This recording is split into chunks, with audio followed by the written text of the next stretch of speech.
एक बहुत इंपॉर्टेंट चीज है जो मैं आपके साथ आज के इस ब्लॉग में डिस्कस करने वाला हूं, और स्पेशली पेरेंट्स को ये वीडियो जरूर देखनी चाहिए कि जो लड़के या लड़कियां कनाडा में स्टडी करने आ जाते हैं, अगर वो अपने स्पॉन्सर या अपने स्पाउस को एक्चुअली स्पॉन्सर नहीं करते या वो अपने हस्बैंड या वाइफ को कनाडा में नहीं बुला रहे, क्या उनको कनाडा से डिपोर्ट कर देना चाहिए? क्या लड़कियां जिनकी उनके पास चॉइस होनी चाहिए कि वो अपनी मर्जी से किसके साथ रहना है किसके साथ नहीं रहना, ये उनके पास चॉइस होनी चाहिए। आजकल स्पेशली कनाडा में जो सोशल मीडिया उसके ऊपर बड़ी ऐसी चीजें आ रही हैं कि यार जो लड़कियां अपने हस्बैंड को स्पॉन्सर नहीं कर रही या कनाडा नहीं बुला रही, उनको रिपोर्ट कर देना चाहिए या फिर उनको कनाडा से डिपोर्ट कर देना चाहिए, ये पंजाबियों का नाम खराब कर रही हैं। ऐसी काफी सारी चीजें सामने आ रही हैं। आप क्या सोचते हो? इसके विषय में हम बात करेंगे आज की इस वीडियो में।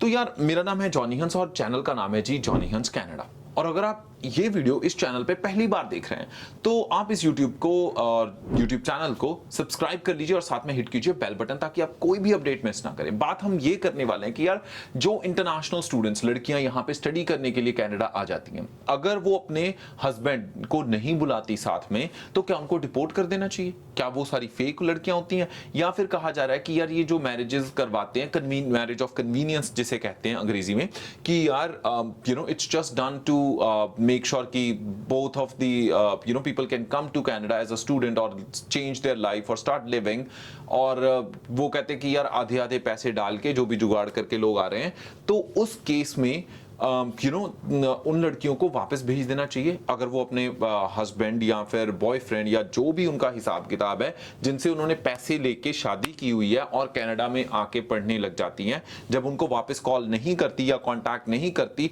तो वो फ्रस्ट्रेट होके डिफरेंट चैनल्स को अप्रोच करते हैं कि यार हमारी घर वाली हुण साडा फोन नहीं चकदी पई, है ना, साडे नाल विआह कराया सी, हुण स्पॉन्सर नहीं करदी पई, साडी फैमिली डिस्टर्ब आ। यहां तक कि यार हाल ही में एक लड़के ने अपनी जिंदगी खत्म कर ली, जो कि सोशल मीडिया पे काफी प्रेवलेंट था। कहां तक ये न्यूज सच है ये तो खैर आप जानते होंगे या आप इस चीज को वेरीफाई कर सकते हैं। सवाल वो नहीं है, सवाल ये है कि यार जो लड़कियां इंडिया से शादी करके आती हैं यहां पे, अगर वो अपने स्पाउस को नहीं बुलाती तो क्या उनको वापस भेज देना चाहिए? सबसे पहली बात, जो भी बंदा इस कंट्री में आता है, चाहे वो एज एन इंटरनेशनल स्टूडेंट है, चाहे वो वर्कर है, चाहे किसी भी स्टेटस पे, उनके स्पाउस को बुलाना या ना बुलाना ये उनकी चॉइस है। एज पर आप canada.ca चेक कर लीजिए, यहाँ के लीगल लॉज चेक कर लीजिए, ये उस लड़की की चॉइस है, अपनी मर्जी कि वो अपने हस्बैंड को बुलाना चाहती है या नहीं चाहती। अगर वो नहीं चाहती तो इसका मतलब ये है कि she is not obliged, she is not under pressure कि हाँ भी, चाहे हो सकता है उसको वो लड़का पसंद ही ना हो, तो ये कोई उसको प्रेशराइज तो लड़की को कर नहीं सकता यार कि आपने शादी कर ली तो उस लड़की को बुलाओ, आपकी शादी हो रखी है। यार ये तो बस वही बात हो गई कि आप लड़कियों को इंडिया में भी एक्सप्लॉइट कर रहे थे और अब कनाडा में वो आ गई हैं just because they are Indian, तो उनको यहाँ पे भी एक्सप्लॉइट किया जाए। अब ध्यान से एक बात देखिए, यहाँ पे ऐसे भी पंजाबीज हैं जो अपने रिश्तेदारों के साथ शादियां करके आए हुए हैं बैक एंड, जो स्टूडेंट्स को ज्यादा भला कभी ये कहते हैं कभी वो कहते हैं, जो स्टूडेंट्स पे उंगलियां उठाते हैं। मोस्ट ऑफ द टाइम ऐसी चीजें भी, आई एम नॉट टॉकिंग कि सारे एक ही जैसे हैं, बट रियलिटी है, हम सबको पता है, let's not go away with that. तो कहने का मतलब ये है कि जब हमें पता है कि यार बैकग्राउंड में क्या क्या कुछ हो चुका है, तो हम क्यों जो नई लड़कियां हैं उन पे उंगलियां क्यों उठा रहे हैं?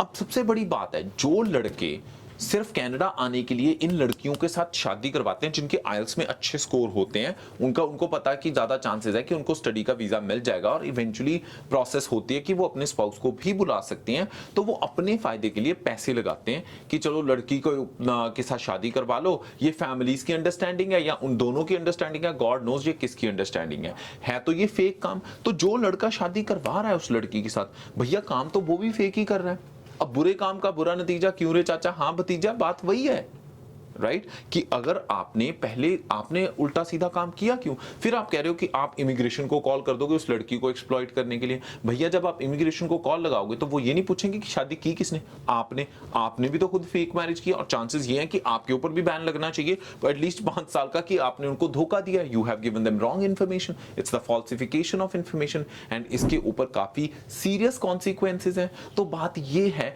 कि जो लोग ये उल्टे पंगे लेते हैं वो कभी जाके इमिग्रेशन को नहीं बताएंगे, क्योंकि उनको पता है कि दोनों साइड से फंसेंगे। Why are you targeting just girls?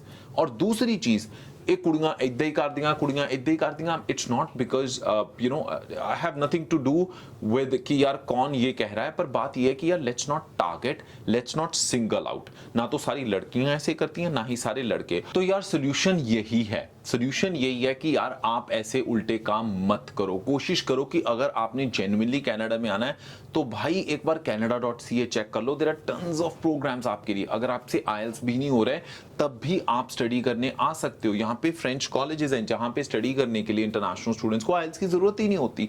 Then other thing is that अगर आप स्टडी करना आना चाहते हो तो आप 2, 4, 5 बार अटेम्प्ट कर लो, कम से कम अपना जो लाइफ है उसके, एक तो इंपॉर्टेंट इतने आप पैसे खराब कर रहे हो, दूसरी चीज ये कि यार आप रिस्क ले रहे हो कि पता नहीं आपको वो लड़की या लड़का कनाडा बुलाएगा या नहीं बुलाएगा, अगेन अ बिग क्वेश्चन।